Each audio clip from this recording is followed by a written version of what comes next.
Hey guys, welcome back to the channel. I have another Ford Mustang computer. This is a 2010 Ford Mustang computer GT coming from Massachusetts. Elton, this is your computer.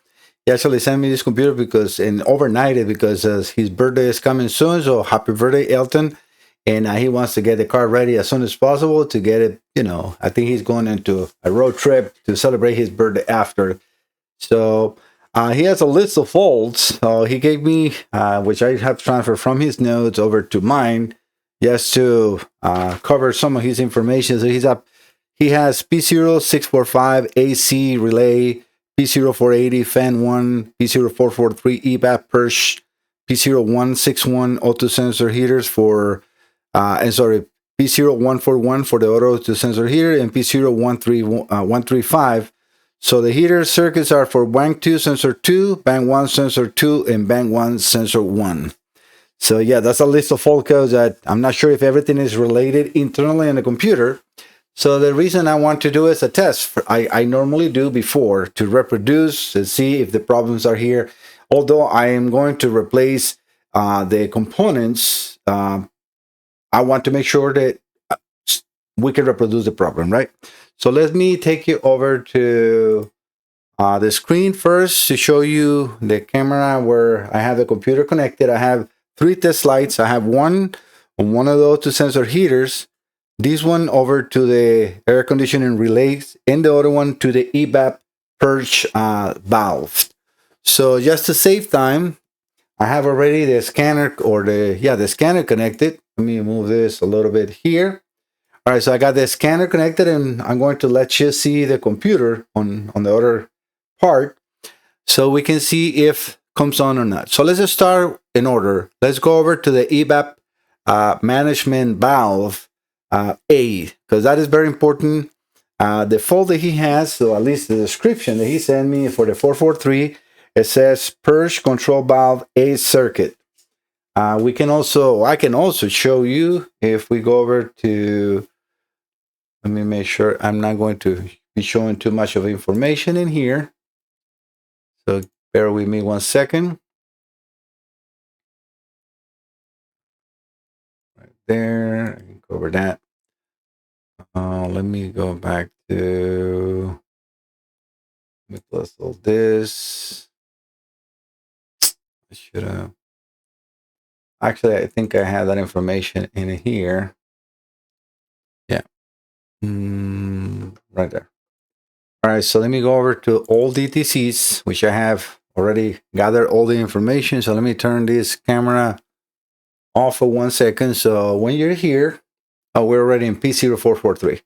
But what you can do is, and this is very nice about PDF folders, right? You can do Control F, which I already opened, and then you can do a search for any fault code. So if, let's say P0, or just put the last digit, 645. You see, as soon as I click enter, no matches are found. Okay, let me see. P0645. Yeah. Let me see. P0645. Yeah. No match found. So let me look into another phone. P0480.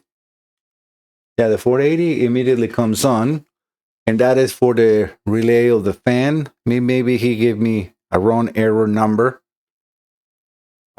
If we look into the other ones, and I always like to read some of the information and see, like this one is for the low fan relay, because this computer or this vehicle, and I'm going to show you the diagram in a second, has a high speed fan and a low speed fan built into the same, most likely. Let's go into the next fault code. The 443, this is the one I actually wanted to show you, 443.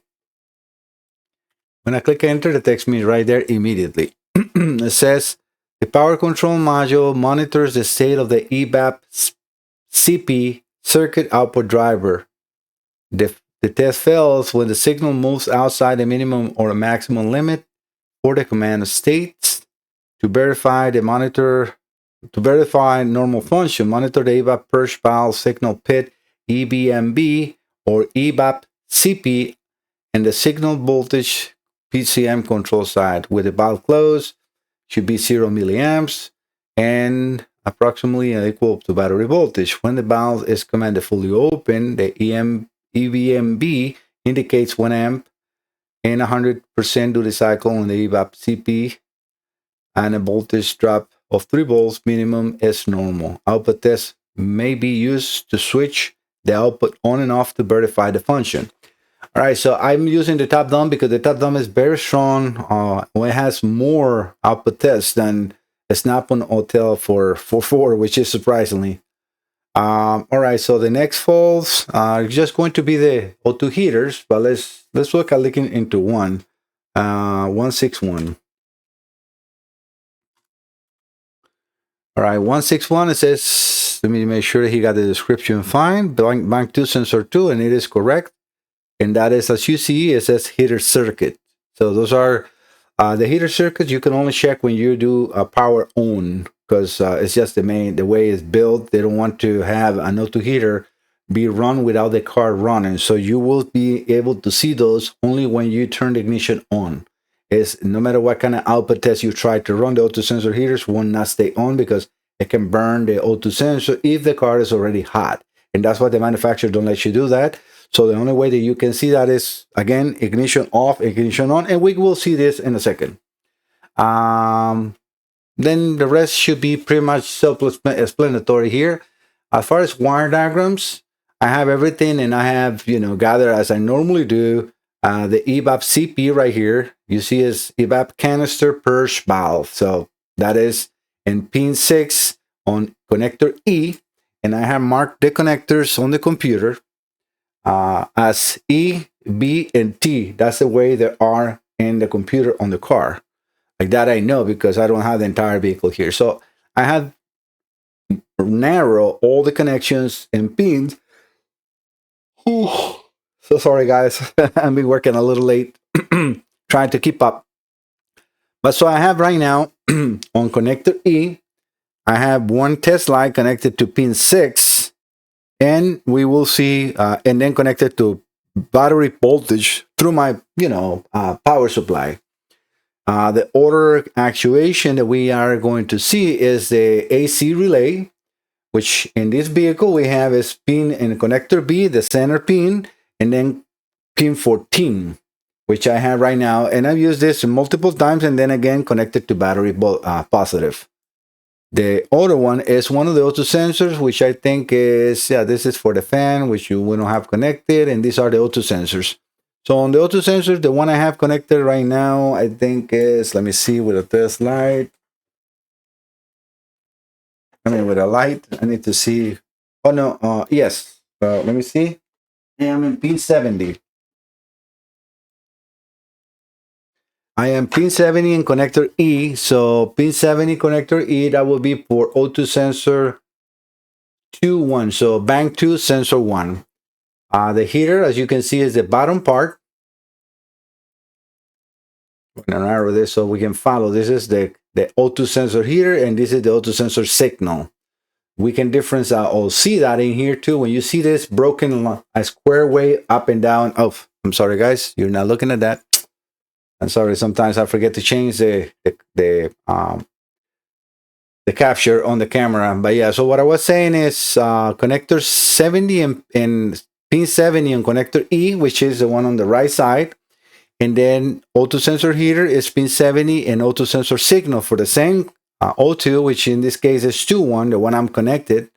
So when you see this broken square wave signal that looks like that, that's the heater. That's the heater symbol for an O2 sensor. And this one is usually a variable resistor or a signal for a sensor. It can be used for either one. All right, so let me see what else I have here. This is for the purge. Do I have this one on the first one? Yes, I do. I have that diagram open twice. And this is just the full codes that we were looking at before. So let me put the A7S3 here and get the scanner up in the screen now that we were over, or we went over the diagrams. So let's just start with the evap solenoid. So there is different ways to actuate it. I can go into paper management right here. And this it says, well, you can read it. It says duty cycle is going to do on and off. So this is one of his fault codes. So I can go on, and you can see that light coming on. So that is a little concerning because that's one of his faults. All right, and off. So that is working good. The other way that we can see this is by amperage, right here. And we can change the amperage going to that same test light that I have right now. And I'm going to show you that it works. You see how I'm changing the amperage. So I right now supplying almost 0.6 of an amp. And that's a maximum, or no, 0.8 actually is a maximum. Yeah. Oh no, 1 amp. 1 amp is a maximum, guys, sorry. But if I change the amperage and I go down to 0.2, 0.4, you can see how nice and dim, or how dimly it has become. So the computer is in complete control, and it can provide up to 1 amp. So there is nothing wrong with this output, Elton. So whatever problem you have in that is on the car. All right, so let's do the next test, which is going to the AC fan, or AC clutch, sorry. The fan we can revisit in a second because I have to switch the wire. So let's do what I have connected first. Let's select the pit for the air conditioning. In this case, that's all I'm going to do. Something selected in here. Make sure nothing else is selected. No, it was just that one. Air conditioning clutch. All right, so now we're going to see this test lamp right here. So on. Okay, then we have a problem on the AC clutch not coming on. And you can see how the output, even for the evap, is coming on. So, because this output test is only, it's not only for the fan, sorry, not for the fan, for the AC clutch, is for all the outputs except for the injectors, O2 sensors, and what is the other one? And the fans. Let me actually, yeah, and the fans. But we can see how the evap is coming on and off, but the AC is not coming on. So the AC clutch is not being commanded on. So that is a problem on the computer. That we can definitely reproduce that here, Elton. All right, so let's get back out. I want to show you now next, before we completely get out of here, the O2 sensor. So I got these connected to one of the O2 sensor heaters. So I'm going to turn the computer off, just the ignition off, and I'm going to power on. And this is going to blink or flash for like a half a second. And we can see that in there. The next thing that we can see, even on this data stream, I don't really need to be here, but since I'm here, I'm going to show you. I can scroll down to O2 sensor heaters and select all the O2 sensors if I find it, because I went too fast.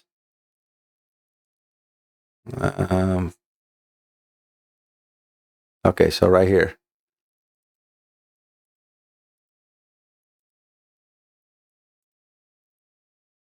All right, so we are connected to pin 70, remember, right? So if we go back to the diagrams, where the O2 sensors are, let me just find it 1 second behind the scenes. Where are they? Right here. So pin 70, right, the one I'm connected, is for O2 sensor 2.1. So if we bring back that the scanner, the only sensor heater that has no faults is 2.1. Right here, when I'm moving the arrow, the red arrow, it says O2S21 fault, no error. So if I unplug this test light, this should go to error. And it does. You see how it went now? I unplug it. So I unplugged that and it went immediately to error. And now it's no error. So let's move it over to 69, which is going to be, let me just do it. I am behind, so you guys can see in there. That will be 1.1. And then we move into the next ones. But so 1.1 is pin 69, which I'm, I have that very easily to transfer. So let me get my light again. And I'm going to move this pin from that to 69. And now we have no error in 1-1. And that is, if I remember properly, yeah, that's 1-1. So we have right there 1-1. So now the next will be in connector 175T, which is on the other side. I'm going to unplug that one. Let me get the scanner up here. I want you to see that. Come on.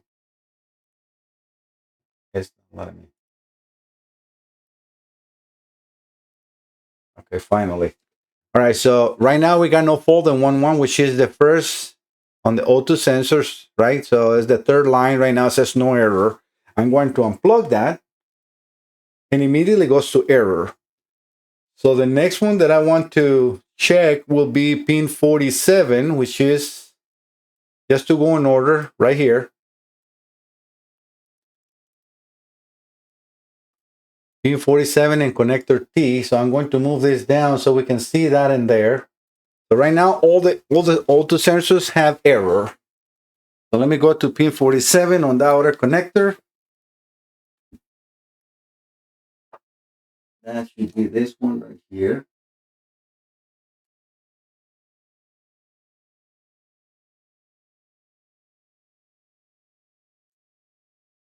Plug it in. Just got it like touching. Okay. And we got no error now in 1-2. Well, that is exactly where we are. 1-2. I move that right here. It says auto sensor 1-2. So before I move the pin now, the pin again, let me do another thing. Let me power the ignition off, right, to make sure that that's the same flashing of half a second, and it did.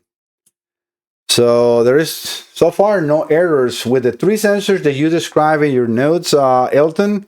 I have no problems on either one. So the only thing that I need to check now will be the fan. The fan is in here. So low speed fan is in connector E, the one I have right now, the evap connected. I am in pin 6. I need to move it to pin 7.